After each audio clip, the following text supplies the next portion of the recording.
Hello friend, good afternoon. मैं Akhilesh Raghav UP global coaching में आपका स्वागत करता हूं। आज एक नए सब्जेक्ट को हम शुरू करने जा रहे हैं, भारत का भूगोल। भारत का भूगोल, आज एक नया सब्जेक्ट शुरू करते हैं, भारत का भूगोल। और भारत के भूगोल में जो हमें पढ़ना है, सबसे पहले भारत के भूगोल में जिस टॉपिक को हम कवर करेंगे वो टॉपिक है भारत की स्थिति। सबसे पहले भारत के भूगोल में जिस टॉपिक को हमें कवर करना है वो टॉपिक क्या है? भारत की स्थिति एवं महत्व। भारत की स्थिति एवं भारत की स्थिति एवं महत्व। भारत की स्थिति विश्व में कहाँ है? अगर हम उसके महत्व की बात करें तो भौगोलिक दृष्टि से महत्व देखना है, वनस्पतिक दृष्टि से महत्व देखना है, आर्थिक व सामाजिक दृष्टि से महत्व देखना है, सांस्कृतिक व सामाजिक दृष्टि से महत्व देखना है। सबसे पहले अगर हम भारत की स्थिति की बात करें तो भारत की जो स्थिति का हम निर्धारण करेंगे वो दो तरीके से करेंगे। कौन कौन सा? एक तो अक्षांश व देशांतर के आधार पर, अक्षांश व देशांतर के आधार पर, देशांतर के आधार पर, और दूसरा हम देखेंगे महाद्वीप के आधार पर। दूसरा हम देखेंगे महाद्वीप के आधार पर। भारत की स्थिति जो विश्व में हमें देखनी है वो दो तरीके से देखनी है। एक तो अक्षांश व देशांतर के आधार पर, दूसरी हमें देखनी है महाद्वीप के आधार पर। भारत किस महाद्वीप में स्थित है? एशिया महाद्वीप में। ये सब कुछ हमें देखना है। दूसरा, अक्षांश की दृष्टि से भारत की स्थिति क्या है, देशांतर की दृष्टि से भारत की स्थिति क्या है। और इन्हें अक्षांश और देशांतर समझने के लिए सबसे पहले हमें समझना पड़ेगा ग्लोब को। चलो ग्लोब को देखते हैं। अगर मैं बात करूं ग्लोब की तो देखो, ग्लोब पर ये जो लाइन खींची गई है इस तरीके से उत्तर दक्षिण, ये जो स्थिति है, ये जो लाइन है, ये क्या है? देशांतर। इनको हम क्या कहेंगे? देशांतर रेखाएं। ये देशांतर हैं और ये भी क्या है? देशांतर। यानी कि हमें देशांतर को समझना है और किसको समझना है? अक्षांश को। अब देखो, सबसे पहले अगर मैं देशांतर की बात करूं तो देशांतर, ये जो लाइनें हैं वो उत्तर से दक्षिण खींची जाती हैं। जो भूमध्य रेखा होगी, भूमध्य रेखा के लंबवत होती हैं सभी लाइनें। इनकी संख्या कितनी होगी? देशांतरों की संख्या कितनी होती है? 360। तो सबसे पहले थोड़ा हम ग्लोब के बारे में जान लेते हैं, उसके बाद हम देशांतर को पढ़ेंगे और अक्षांशों को पढ़ेंगे। अगर मैं ग्लोब की बात करूं, ये जो ग्लोब है, ये जो हमें गोल गोल अंडा सा दिखाई दे रहा है, ये क्या है? ग्लोब। इसके बारे में थोड़ा जानते हैं। अगर मैं ग्लोब की बात करूं तो ग्लोब होता क्या है? सबसे पहले ग्लोब के निर्माता की बात करूं मैं, ग्लोब का निर्माता। तो अगर ग्लोब का निर्माता पूछा जाए तो आंसर क्या होगा? Martin Behaim. Martin Behaim. Globe का निर्माता कौन है? Martin Behaim. ये जो ग्लोब है, ये ग्लोब होता क्या है, इसकी बात कर लो थोड़ी। अगर मैं बात करूं, ये जो ग्लोब है, ये ग्लोब होता क्या है तो क्या बताओगे? पृथ्वी का प्रतिरूप। अगर मैं ग्लोब की बात करूं तो अभी निर्माता मार्टिन बेहम, मार्टिन बेहम। ये ग्लोब होता क्या है तो क्या बताओगे? क्या होता है? पृथ्वी का प्रतिरूप। क्या बताओगे? पृथ्वी का प्रतिरूप। अब जो ग्लोब अभी मैंने आपको दिखाया उस पे हमें अक्षांश और देशांतर की बात करनी है। देखिए, इसमें अक्षांश और देशांतर होते क्या है? ये जो ग्लोब है, इस ग्लोब पर ये जो लाइन हमने पृथ्वी के बीचों बीच खींची, ये जो पृथ्वी के बीचों बीच जो लाइन खिंची हुई है इसको हम क्या कहते हैं?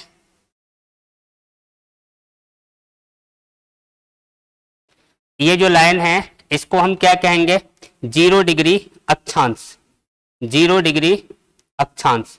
0 डिग्री अक्षांश पृथ्वी के मध्य से होकर जाने वाली लाइन को हम क्या बोलेंगे?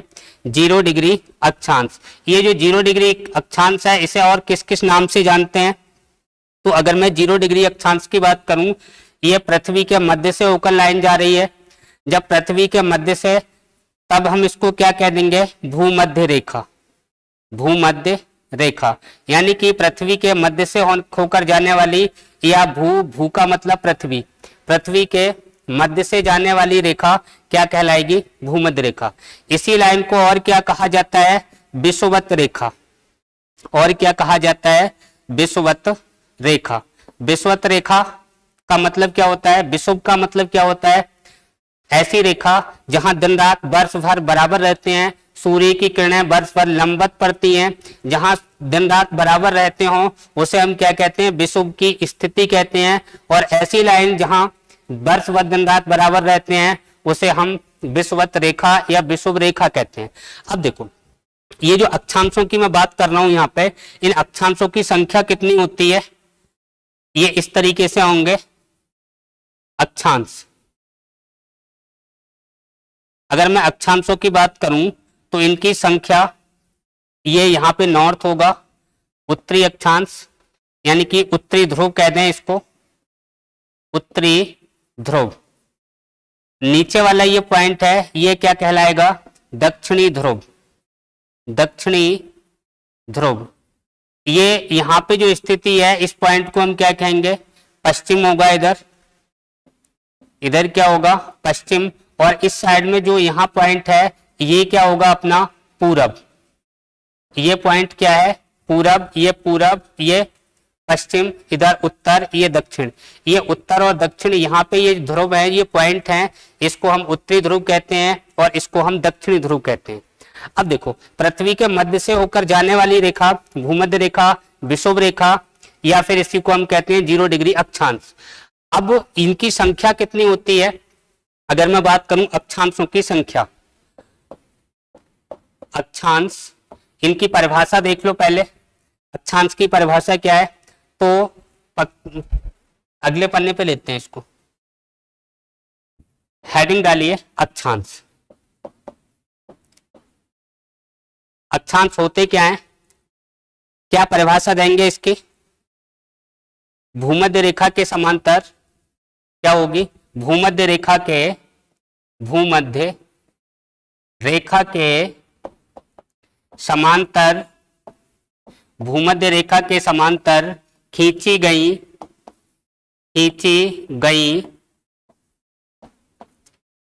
भूमध्य रेखा के समांतर खींची गई वे काल्पनिक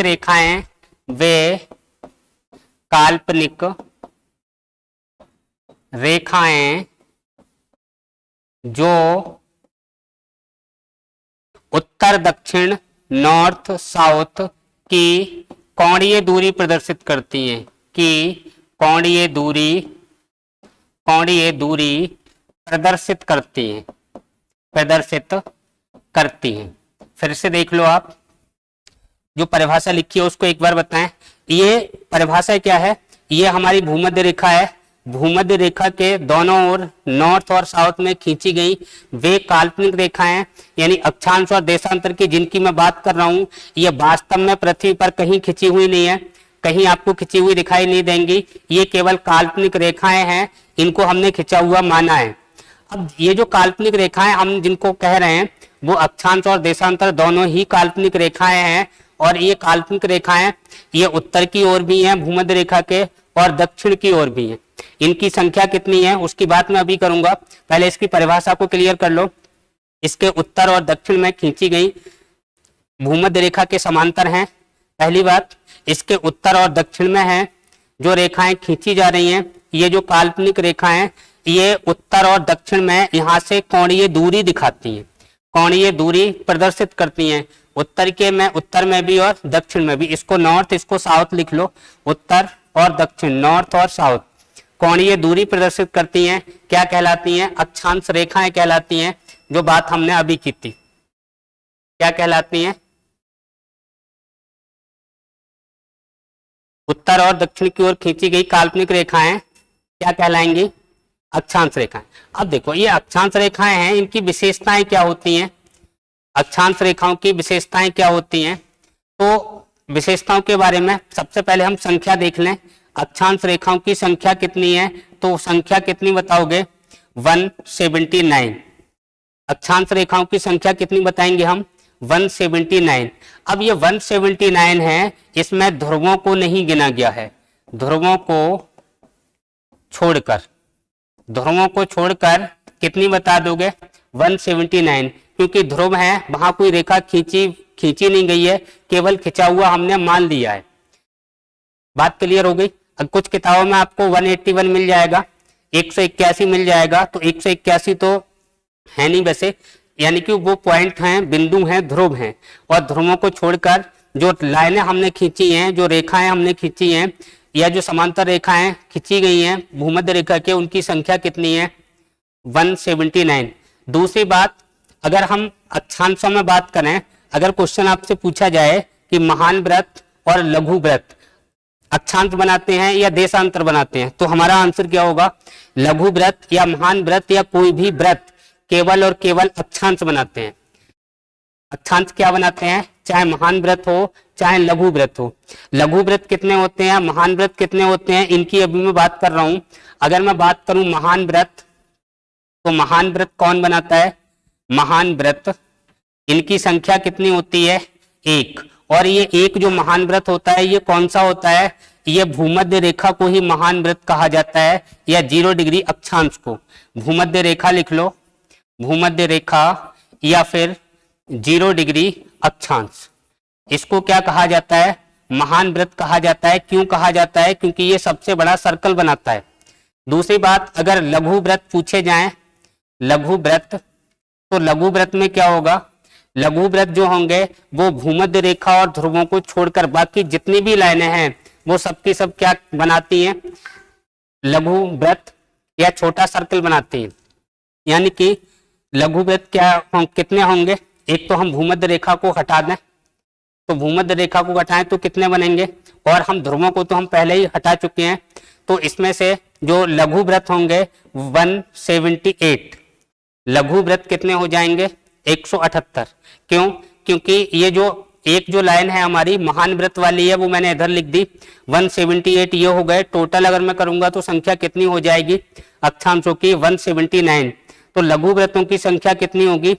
178। और इसमें भूमध्य रेखा, भूमध्य रेखा, भूमध्य रेखा व ध्रुवों को छोड़कर, व ध्रुवों को छोड़कर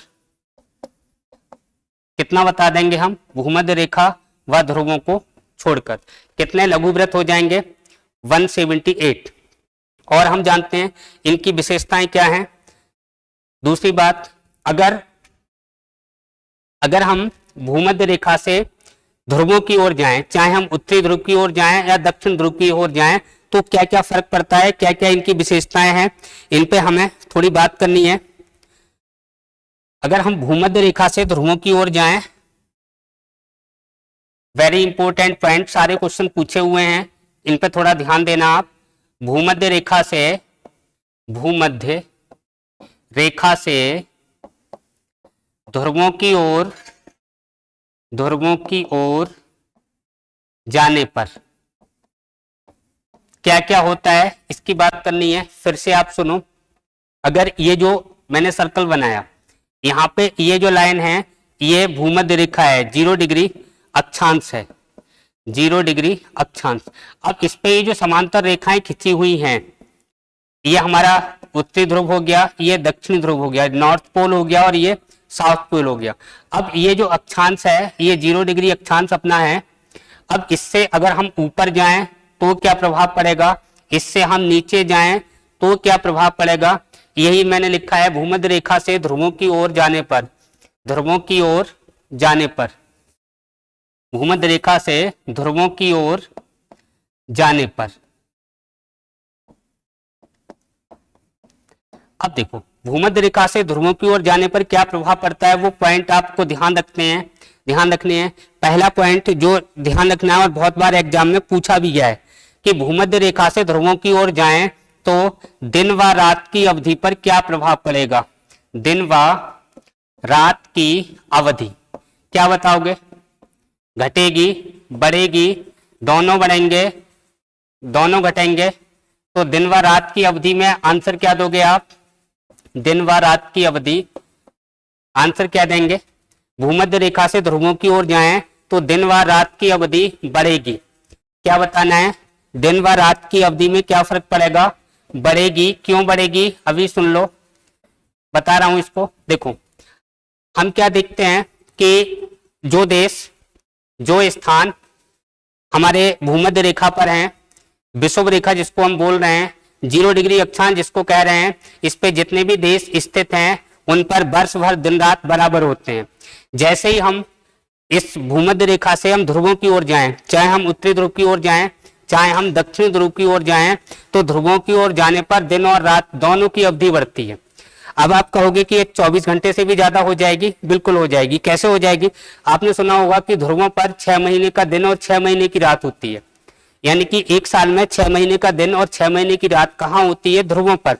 तो यहाँ जो 12 घंटे का दिन या 12 घंटे की रात हो रही है, वो रात 6-6 महीने तक की हो गई। तो यही आपको देखना है कि अगर हम भूमध्य रेखा से ध्रुवों की ओर जाएं, चाहे नॉर्थ पे जाएं या साउथ पे जाएं, तो दिन व रात की अवधि बढ़ेगी। वहां 6 महीने की हो रही है, कहीं 3-3 महीने की भी हो सकती है।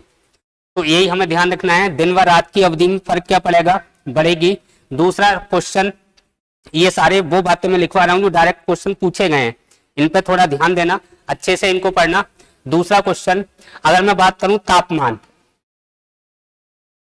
अगर हम भूमध्य रेखा से ध्रुवों की ओर जाएं तो तापमान पर क्या प्रभाव पड़ेगा, टेम्परेचर घटेगा।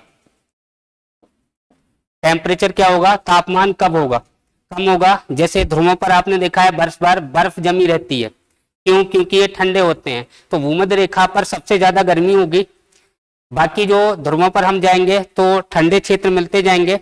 जैसे आपने एक क्वेश्चन आया हुआ है, कई बार पूछा गया है कि पेंगुइन पक्षी कहाँ पाया जाता है, तो आंसर क्या होगा, अंटार्कटिका महाद्वीप पर।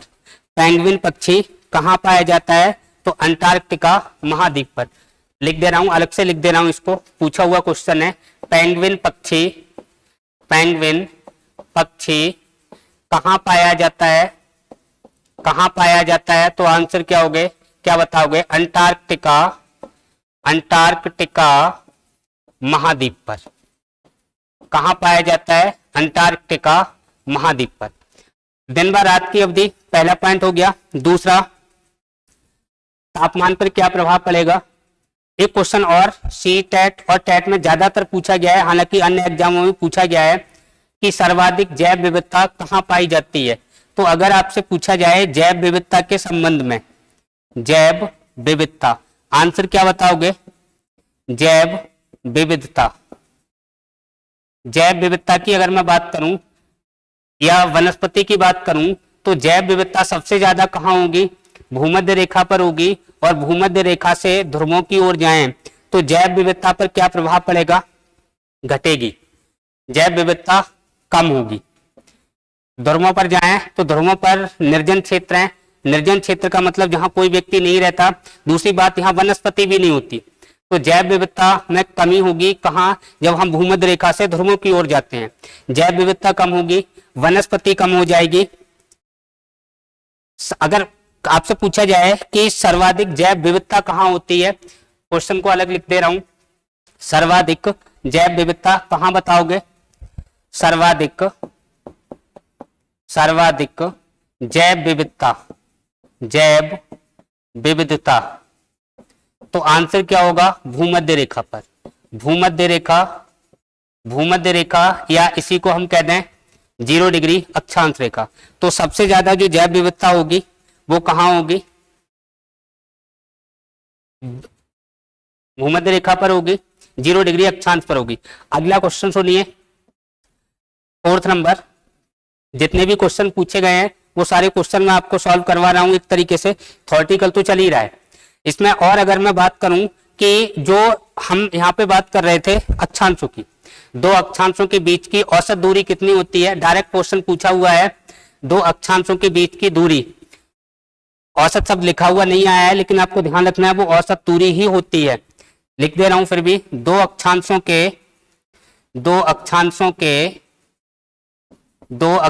के बीच की दूरी कितनी बताओगे? 111 किलोमीटर। दो अक्षांशों के बीच की दूरी कितनी होती है? 111 किलोमीटर। अच्छा, एक और अच्छा क्वेश्चन सुनिए। अगर आपसे पूछ लिया जाए, हालांकि पूछा तो गया है, कि जो क्वेश्चन है, अगर हम भूमध्य रेखा से ध्रुवों की ओर जाएं, तो अक्षांशों के बीच की दूरी पर क्या प्रभाव पड़ेगा? भूमध्य रेखा से ध्रुवों की ओर जाने पर अक्षांशों के बीच की दूरी, अक्षांशों के बीच की दूरी क्या प्रभाव पड़ेगा? तो क्या बताना है? बढ़ेगी। अक्षांशों के बीच की दूरी पे क्या फर्क पड़ेगा? तो अक्षांशों के बीच की दूरी बढ़ेगी। आगे सुनिए। अगर मैं यहीं पर थोड़ी सी बात देशांतर की कर लूं, तो देशांतर सुनिए। अगर मैं देशांतर की बात करूं तो ये जो लाइन है ये 0 डिग्री देशांतर है। ये क्या है? 0 डिग्री देशांतर। ये लाइनें ऐसे मिलती हैं उत्तर से दक्षिण। कैसे मिलेंगी? उत्तर से दक्षिण। इनकी जो आकृति होगी एक तरीके के खरबूजे की तरह होगी, जो खरबूजे पर लाइनें होती हैं। ये खरबूजे की तरह हैं। सभी रेखाएं एक बिंदु पर, एक पॉइंट पर जाके मिलती हैं। अगर मैं यहां देखूं 0 डिग्री देशांतर, इसको हम और किस किस नाम से जानते हैं? हेडिंग डाल लेते हैं, देशांतर। तो देशांतर क्या होंगे? देशांतर क्या होते हैं? तो देशांतर, पहली बात तो जो लाइन अभी हमने भूमध्य रेखा खींची थी उसको एक बार फिर खींचते हैं। इसे हम 0 डिग्री अक्षांश कहते हैं। 0 डिग्री अक्षांश। अब देखो, इस टॉपिक को जरा ध्यान से समझना, बड़ी आसान सी बातें हैं। मैं देशांतर को यहाँ पे क्लियर कर रहा हूं। तो ये जो जितनी भी लाइनें हमने खींची हैं, ये पहली बात तो जो भूमध्य रेखा है उसके समांतर नहीं है, लंबवत है। दूसरी बात, ये जो जितनी भी लाइनें खींची हैं वो किसी भी लाइन के समांतर नहीं है। दूसरी बात, ये इनके बीच की दूरी ध्रुवों पर 0 है। इनके बीच की दूरी, अगर मैं नॉर्थ पोल पे बात करूं और साउथ पोल पे, दक्षिणी ध्रुव पे बात करूं, साउथ पोल पे बात करूं, तो ये एक जगह जाके इकट्ठी होती हैं, जबकि अक्षांश रेखाएं हमारी एक जगह इकट्ठी नहीं हो रही थी। पहले इसकी परिभाषा देख लेते हैं। भूमध्य रेखा के लंबवत खींची गई, भूमध्य रेखा के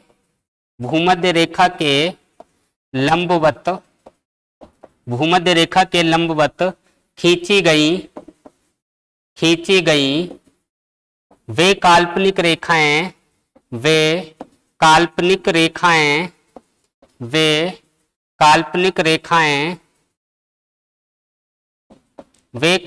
रेखाएं जो पूरब व पश्चिम कोणीय दूरी प्रदर्शित करती हैं। पूरब व पश्चिम कोणीय दूरी प्रदर्शित करती हैं। फिर से सुनिए आप, जो अक्षांश थे उनमें क्या डिफरेंस था?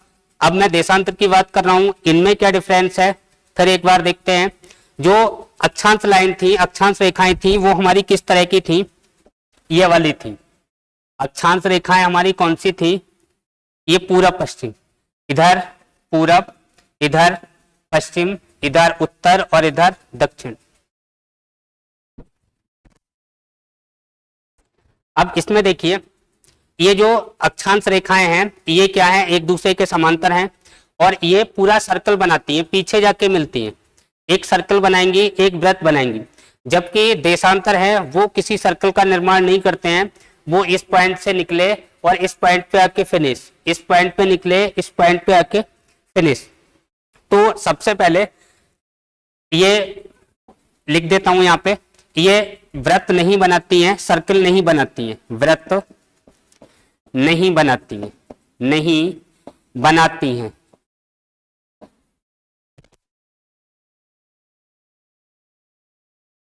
जबकि उसमें हमने देखा तो वो सर्कल बना रही थी, एक महान वृत्त था और 178 क्या थे, लघु वृत्त थे। तो ये पहली बात तो कोई सर्कल नहीं बनाती है। दूसरी बात, अगर मैं इनकी संख्या की बात करूं, इनकी संख्या कितनी होती है तो कितनी बताओगे, 360। संख्या कितनी होती है, 360। ये जो 360 संख्या निकल के आ रही है, ये कहां से आ रही है, जैसे हमारी जो घड़ी होती है वो कितने डिग्री घूमती है, 360 डिग्री। इसका जो प्रयोग है वो टाइम के लिए ही होता है, अभी हम उसकी बात करेंगे। देखो, देशांतर का अगर उपयोग पूछा जाए तो इंपॉर्टेंट ध्यान रखना, उपयोग इसका किसमें हो रहा है, समय ज्ञात करने में। समय ज्ञात करने में पहली बात, समय ज्ञात करने में। दूसरी बात एक और ध्यान रखनी है, स्थिति के निर्धारण में। स्थिति के निर्धारण में, स्थिति के निर्धारण में, यानी कि देशांतर का जो प्रयोग है, देशांतर का उपयोग है, हम क्यों करेंगे, ये हमने काल्पनिक रेखाएं क्यों खींची हैं उनका कारण आप सुन लीजिए। देशांतर रेखाएं जो हमने खींची हैं उन्हें एक तो हमें समय का निर्धारण करना है, टाइम का निर्धारण करना है। दूसरी बात, हमें स्थिति का निर्धारण करना है। अगर मैं पीछे वाले क्वेश्चन पे एक बार जाऊं, यहाँ पे जो मैं बात कर रहा था अक्षांश की, तो ये जो अक्षांश हैं, अगर मैं इनका उपयोग बताऊं, इनका उपयोग या इनका उपयोग क्यों जरूरी है या इनका महत्व क्या है, तो इसमें आप क्या बताओगे। पहला पॉइंट तो स्थिति का निर्धारण ये भी करेंगे, कैसे करेंगे अभी बात करेंगे, स्थिति का निर्धारण। दूसरा काम ये क्या करते हैं, ये कटिबंध का निर्धारण करेंगे, ताप का निर्धारण करेंगे, और किस किस का निर्धारण करते हैं इनके बारे में, यानी एक तो दूरी ज्ञात करने में और दूसरा ताप कटिबंध में। एक तो स्थिति का निर्धारण करेंगे ही करेंगे, स्थिति का निर्धारण तो अक्षांश और देशांतर दोनों ही करते हैं। दूसरा इसका हम काम देखें तो ताप कटिबंध का निर्धारण में, ताप कटिबंध के निर्धारण में। और इनका प्रयोग कहाँ होता है, एक तो ताप कटिबंध के निर्धारण में हो गया, स्थिति के निर्धारण में हो गया। तीसरा पॉइंट, और अक्षांश का उपयोग हम कहाँ करेंगे, दूरी ज्ञात करने में। तीसरा प्रयोग क्या ध्यान रखना है, दूरी ज्ञात करने में। ये 3 पॉइंट आपको ध्यान रखने हैं। उपयोग मैंने बता दिए, अक्षांश के उपयोग फिर से आप सुन लो, स्थिति का निर्धारण करने में, ताप कटिबंध में, किसी क्षेत्र की जलवायु ज्ञात करने में, दूरी ज्ञात करने में। जबकि देशांतर की बात करें तो स्थिति निर्धारण करेंगे, दूसरा हम समय का निर्धारण करते हैं। महत्वपूर्ण आप समय ध्यान रखना, पूछा हुआ क्वेश्चन है कि समय निर्धारण में किसका उपयोग होता है, तो केवल और केवल देशांतर का। अक्षांश का उपयोग समय निर्धारण में नहीं होता है। अगर स्थिति निर्धारण की बात की जाए कि अक्षांश का प्रयोग होगा या देशांतर का, तो वहां आपको दोनों बताने हैं। चलो ठीक है, आगे देखते हैं।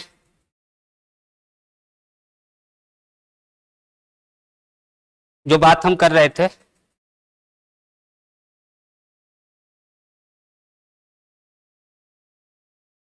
जहां हमारी बात चल रही थी,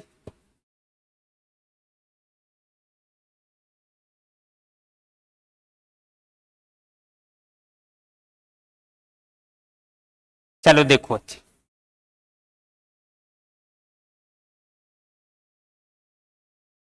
बात कर रहे थे अभी हम देशांतर की। देशांतर की बात उसको एक बार और देख लो आप। ये जो देशांतर की जो हम बात कर रहे थे, यहाँ पे क्या है, वृत्त नहीं बनाते, इनकी संख्या कितनी है, ये 360 है। अब देखो, एक और अच्छा क्वेश्चन मैं लिख रहा हूं जो बार बार रिपीट हो रहा है आजकल एग्जामों के अंदर, यानी कि 1 डिग्री में अगर ये समय का निर्धारण देशांतर करते हैं तो 1 डिग्री बराबर कितना समय होता है, कितने मिनट होता है, ये ध्यान रखना है। तो सामान्यतः अगर मैं बात करूं, 1 डिग्री देशांतर बराबर, 1 डिग्री देशांतर बराबर कितना समय होता है, 4 मिनट। अब देखो, ये जो 4 मिनट कहां से आया, इसकी थोड़ी हम बात कर लेते हैं। 1 डिग्री बराबर कितने मिनट है, 4 मिनट। इसको देखते हैं। अभी देखो, देशांतरों की संख्या कितनी है, 360। तो 360 डिग्री बराबर कितने घंटे हो जाएंगे, 24 घंटे।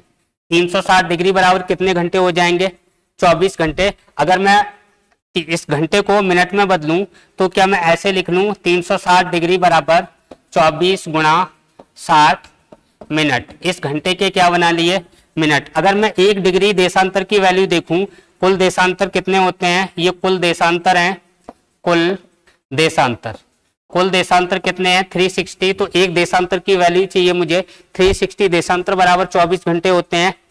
अगर 360 इसको मिनट में बदलूं तो 60 से मल्टीप्लाई 1 डिग्री देशांतर देखूं तो 24 गुणा 60 बटे 360, देखो 0 से 0 कटेगा, 6 छक्के 36, ये हो गया अपना 24 बटे 6 बराबर 4 मिनट।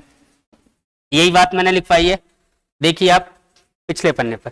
1 डिग्री देशांतर बराबर कितना मिनट होगा 4 मिनट, यही अपना निकल के आया है। 1 डिग्री देशांतर बराबर कितना निकल के आ गया 4 मिनट। बात क्लियर हो गई होगी। अब देखो यहाँ पे और क्या क्वेश्चन हमसे पूछे जा सकते हैं, और क्या क्वेश्चन बन सकते हैं, उनकी बात कर लें। 1 डिग्री देशांतर बराबर कितने मिनट का हो गया 4 मिनट का। अगर आपसे पूछा जाए कि विश्व के मानक समय का निर्धारण कहां से होता है, विश्व के मानक समय का निर्धारण कहां से होता है, तो 0 डिग्री देशांतर, ये जिसकी हम बात कर रहे हैं ये 0 डिग्री देशांतर है, ये 0 डिग्री देशांतर है, और 0 डिग्री देशांतर से विश्व के मानक समय का निर्धारण होता है। चलो इसको कर लेते हैं, नोट कर लो। विश्व के मानक समय का निर्धारण, मानक समय का निर्धारण, विश्व के मानक समय का निर्धारण कहां से होता है 0 डिग्री देशांतर से, 0 डिग्री देशांतर से। या विश्व की मानक समय रेखा किसको कहा जाता है 0 डिग्री देशांतर को, इसे हम प्रधान यामोत्तर रेखा या प्रधान मध्याह्न रेखा भी कहते हैं। इसे प्रधान मध्याह्न रेखा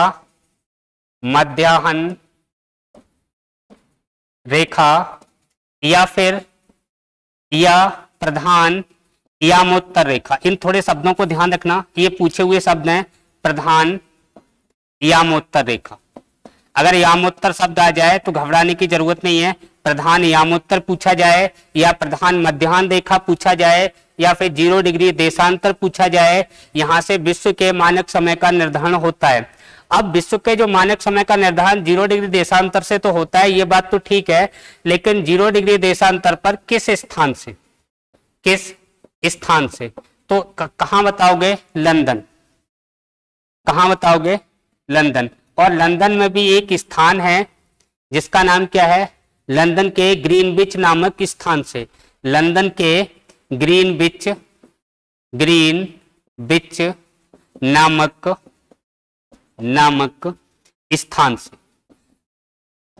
स्थान से, यानी कि विश्व के मानक समय का निर्धारण कहां से होता है लंदन के ग्रीनविच नामक स्थान से। अच्छा, और इंपॉर्टेंट क्वेश्चन की मैं बात कर लूं, यहां पे इंपॉर्टेंट करके लिख दे रहा हूं। ये जो विश्व का मानक जो समय है ना, इसको 24 जोनों में बांटा गया है। कितने जोन में बांटा गया 24 जोन में, यानी कि कुल जोन की बात करें विश्व में कुल जोन, तो कितने जोन बताओगे, टाइम जोन लिख लो। विश्व में कुल टाइम जोन कितने हैं, टाइम जोन, तो आंसर क्या देंगे हम, विश्व में कुल टाइम जोन कितने हैं 24 जोन हैं। विश्व में कुल टाइम जोन कितने हैं 24 जोन हैं। अगर पूछा जाए कि विश्व के किस देश में सर्वाधिक टाइम जोन है, यानी कि प्रत्येक जो देश है ना उसका एक टाइम जोन होता है, कम से कम एक तो होता ही है कि जहां से उस देश के समय का निर्धारण किया जाता है। जैसे अपना भारत है, तो भारत में भी मानक समय रेखा है, भारत में भी अपना टाइम जोन है। भारत में एक टाइम जोन है जो भारतीय मानक समय रेखा है, जिसको हम 82.5 डिग्री देशांतर, पूर्वी देशांतर के नाम से जानते हैं। और ये जो लाइन है ये भारत में किस स्थान से गुजरती है, यानी भारत का मानक समय कहाँ से लिया जाता है, तो ये इलाहाबाद के निकट नैनी नामक स्थान से लिया जाता है। यानी भारत में मानक समय का निर्धारण जो होता है वो इलाहाबाद के निकट नैनी नामक स्थान से होता है। तो जो जिन देशों की जो पूर्व पश्चिम, जिन देशों की पूर्व पश्चिम लंबाई ज्यादा है उन देशों में टाइम जोन एक से ज्यादा भी हो सकते हैं, 2 भी हो सकते हैं, 4 भी हो सकते हैं, 6 भी हो सकते हैं। तो मेरा कहने का मतलब यह है कि विश्व में ऐसा कौन सा देश है जहां सबसे ज्यादा टाइम जोन है। विश्व में सर्वाधिक टाइम जोन किस देश के हैं, तो क्या बताओगे, फ्रांस के। विश्व में सर्वाधिक विश्व में सर्वाधिक सर्वाधिक टाइम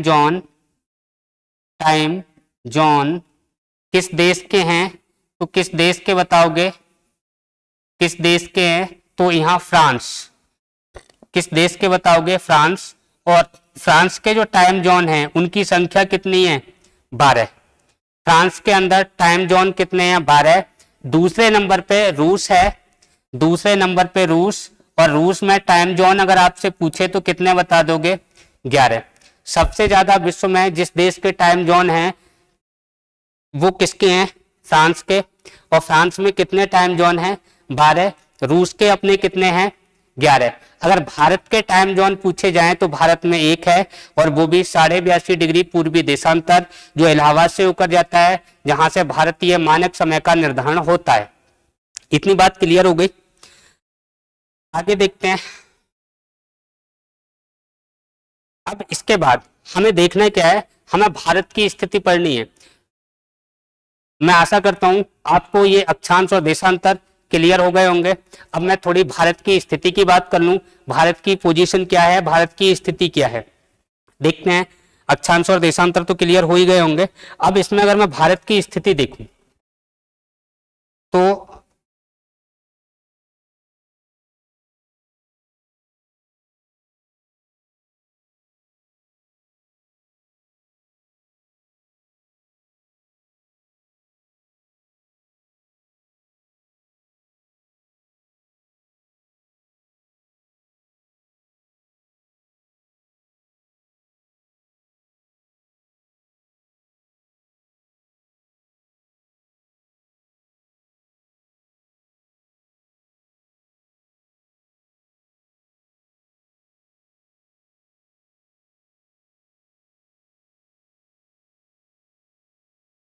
देखो, अच्छा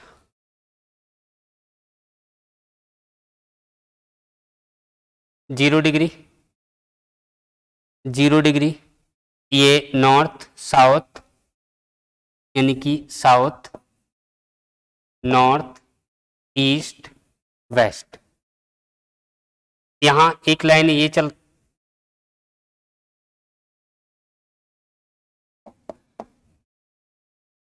अलग अलग कलर से दिखा दे रहा हूं उसको।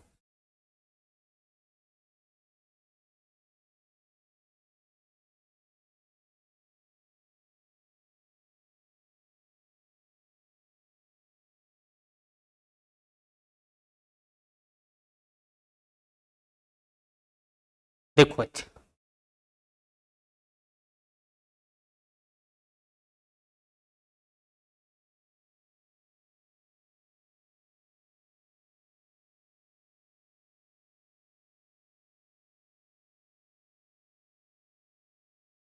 ये है अपना भारत, ये अंडमान निकोबार द्वीप समूह।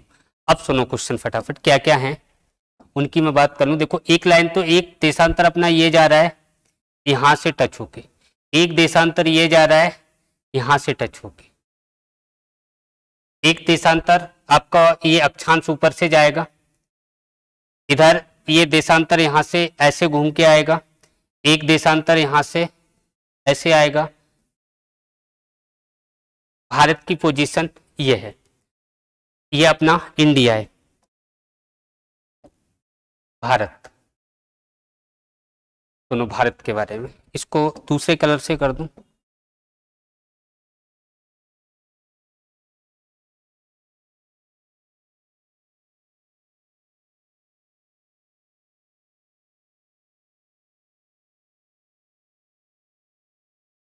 सुनो, अभी नक्शे में दिखा दूंगा आपको, समझ में आ रहा होगा भारत। भारत की मैं स्थिति का निर्धारण करूं तो 2 तरीके से करूंगा। एक तो भारत की जो स्थिति मैं बताना चाह रहा था आपको, भारत की स्थिति नंबर 1 अक्षांश के आधार पर या अक्षांशीय स्थिति। अक्षांशीय स्थिति देखें, अक्षांशीय स्थिति क्या होगी? अक्षांशीय स्थिति में अगर हम देखें तो भारत कौन कौन से अक्षांशों के मध्य है? एक अक्षांश ये जा रहा है और दूसरा ये, तो ये किन अक्षांशों के मध्य है? दूसरा एक देशांतर ये जा रहा है और एक देशांतर ये। तो सबसे पहले भारत आपको उत्तरी गोलार्ध में दिखाई दे रहा होगा। ये ऊपर का जो हिस्सा है ये उत्तरी गोलार्ध है, उत्तरी गोलार्ध, उत्तरी गोलार्ध। अगर मैं नीचे वाले की बात करूं तो ये जो हिस्सा है ये अपना दक्षिणी गोलार्ध है, दक्षिणी गोलार्ध।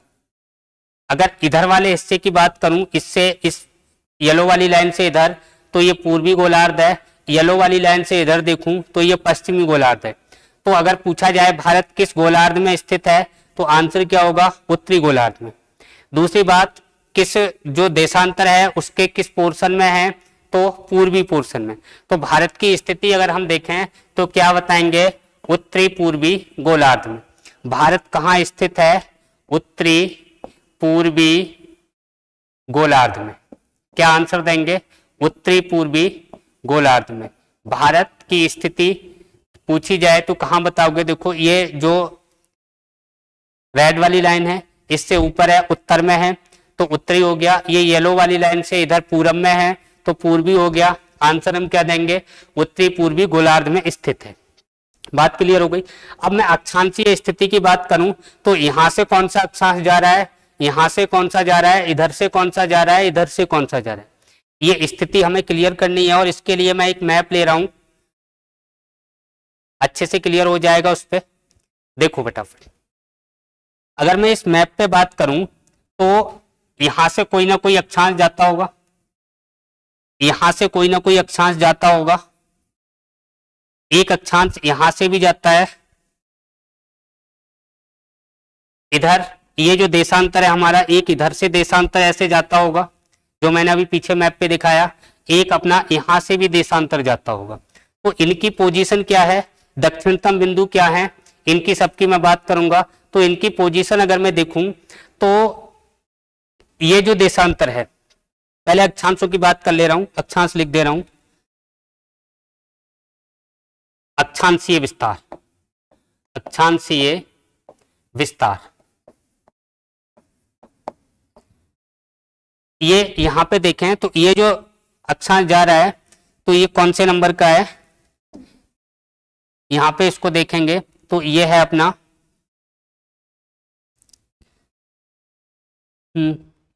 कितना है 8 डिग्री 6 मिनट। कितना बताएंगे इसको? 8 डिग्री 6 मिनट। और ऊपर कितना है?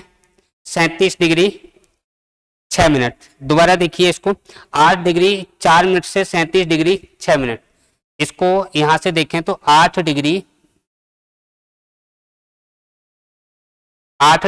4 मिनट से ऊपर यहां जो आएगा वो 37 डिग्री 6 मिनट। 8 डिग्री 4 मिनट से 37 डिग्री 6 मिनट। इसको अगर हम देखें, ये जो देशांतरीय विस्तार है, ये देशांतरीय विस्तार कितना है? 68 डिग्री। यहाँ पे जो पॉइंट है ये 68 डिग्री 7 मिनट से शुरू होगा और यहाँ पे जो आएगा 97 डिग्री 25 मिनट। फिर देखिए ये जो देशांतरों के नाम लिख रहा हूं मैं डिग्री में, ये ऐसे हैं जो पूर्व पश्चिम ये अक्षांश हैं। तो सबसे पहले मैं अक्षांशीय स्थिति की बात करूं तो अक्षांशीय स्थिति का विस्तार क्या है, यानी कि 68 डिग्री 7 मिनट से 97 डिग्री 25 मिनट देशांतरीय विस्तार हो गया। अक्षांशीय विस्तार 8 डिग्री 4 मिनट से 37 डिग्री 6 मिनट पूर्वी अक्षांशों के मध्य, पूर्वी अक्षांशों के मध्य। बात क्लियर हो गई। यानी कि भारत पूरा का पूरा भारत पूर्वी गोलार्ध में है तो ये भी अक्षांश कैसे होंगे? पूर्वी होंगे। दोबारा देखो मैप में दिखा दे रहा हूं मैं, अभी जो बनाए थे ये जो भारत है वो हमारा किधर स्थित है, पूर्वी देशांतर में है और उत्तरी गोलार्ध में है। तो यहां पे अगर मैं लिखूं, कहां गए,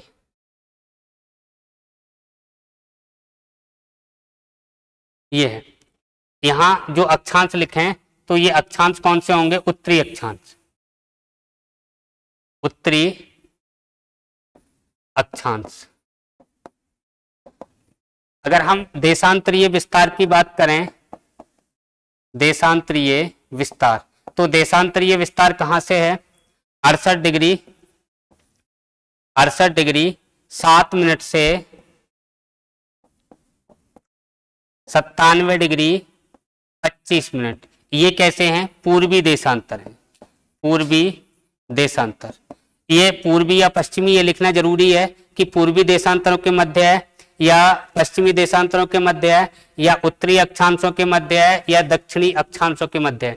तो 8 डिग्री 4 मिनट से 37 डिग्री 6 मिनट उत्तरी अक्षांशों के मध्य, और देशांतर की बात करें तो 68 डिग्री 7 मिनट से 97 डिग्री 25 मिनट पूर्वी देशांतर के मध्य। ये जो स्थिति है, ये स्थिति किसकी है, भारत की। अब देखो ये जो स्थिति मैंने यहां से 8 डिग्री 4 मिनट से शुरू की, ये मुख्य भूमि की है। अगर ये ऑप्शन ना हो तो इसकी जगह और क्या आ सकता है, यहाँ पे ये जो स्थान है ये भी भारत का हिस्सा है, ग्रेट निकोबार वाला, तो ग्रेट निकोबार से भी हो सकती है। तो ग्रेट निकोबार से अगर होगी तो इसकी जगह हम और क्या कर सकते हैं, यहाँ पे कौन सी अक्षांश रेखा है, तो ये अपनी है 6 डिग्री 4.4 मिनट, 6 डिग्री 4.5 मिनट। यह कहां से शुरुआत है, 6 डिग्री 4.5 मिनट से। तो या तो मुख्य भूमि से है तो 8 डिग्री 4 मिनट से होगी, और अगर मुख्य भूमि से नहीं है तो 6 डिग्री 4.5 मिनट से 5 मिनट उत्तरी अक्षांश से 37 डिग्री 6 मिनट उत्तरी अक्षांशों के बीच। उम्मीद करता हूं ये बात आपको क्लियर हो गई होगी। अब मैं इसके भारत के दक्षिणतम बिंदु, पूर्वी बिंदु, उत्तरी बिंदु, इनकी बात कर लें तो सबसे पहला क्वेश्चन यही है, भारत का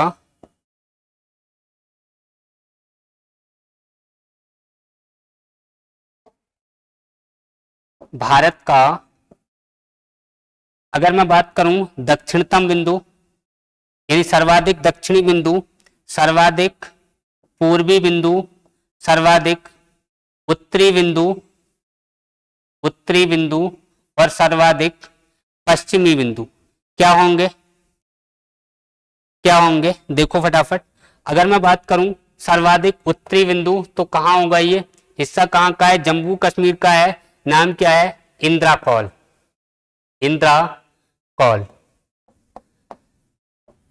कहां है ये, जम्मू कश्मीर। भारत का सर्वाधिक उत्तरी बिंदु इंद्राकौल, जम्मू कश्मीर। सर्वाधिक दक्षिणी बिंदु तमिलनाडु में होगा, और ये कौन सा है, कन्याकुमारी। ये कहां पड़ेगा, तमिलनाडु में, TN लिख दिया है, तमिलनाडु। अगर पूछा जाए भारत का सर्वाधिक पूर्वी बिंदु तो इधर मिलेगा सर्वाधिक पूर्वी बिंदु, जिसको हम बालांगू या आपको किताबों में नाम लिखा हुआ मिल जाएगा किबथू, बालांगू या किबथू। ये कहाँ मिलेगा, अरुणाचल प्रदेश में। कहाँ होगा ये, अरुणाचल में, अरुणाचल प्रदेश में। भारत का सर्वाधिक पूर्वी बिंदु अरुणाचल प्रदेश में किबथू या बालांगू। सर्वाधिक दक्षिणतम बिंदु तमिलनाडु में कन्याकुमारी। सर्वाधिक उत्तरीतम बिंदु कौन सा होगा, इंद्राकौल, जम्मू कश्मीर। सर्वाधिक पश्चिमी बिंदु पूछा जाए तो ये यहाँ पे होगा, और इसका नाम क्या है, सर्वाधिक पश्चिमी बिंदु गौ माता, या आपको लिखा हुआ मिल सकता है गौहर माता या गौहर माता। ये गौहर माता या गौ माता ये कहाँ मिलेगा आपको, गुजरात के अंदर। सर्वाधिक पश्चिमी बिंदु गौ माता, सर्वाधिक पूर्वी बिंदु किबथू या बालांगू अरुणाचल प्रदेश में, सर्वाधिक उत्तरी बिंदु इंद्राकौल जम्मू कश्मीर में सर्वाधिक दक्षिणी बिंदु कन्याकुमारी, या कहीं कहीं कैप कैमोरियन लिखा हुआ भी मिल जाएगा, कैप कैमोरियन, कैप कैमोरियन आ जाए या कन्याकुमारी आ जाए, एक ही बात है।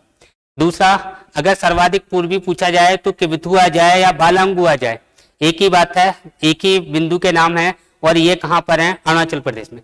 अब देखो, अगर हो सकता है कभी कभी ये जो मैंने इंदिरा कॉल लिखा ये ऑप्शन ना हो, ऐसी स्थिति में क्या होगा, ऐसी स्थिति में एक अगला ऑप्शन हो सकता है, इसको मैं दोबारा से लिख दे रहा हूं, सर्वाधिक सर्वाधिक दक्षिणी बिंदु, दक्षिणी बिंदु।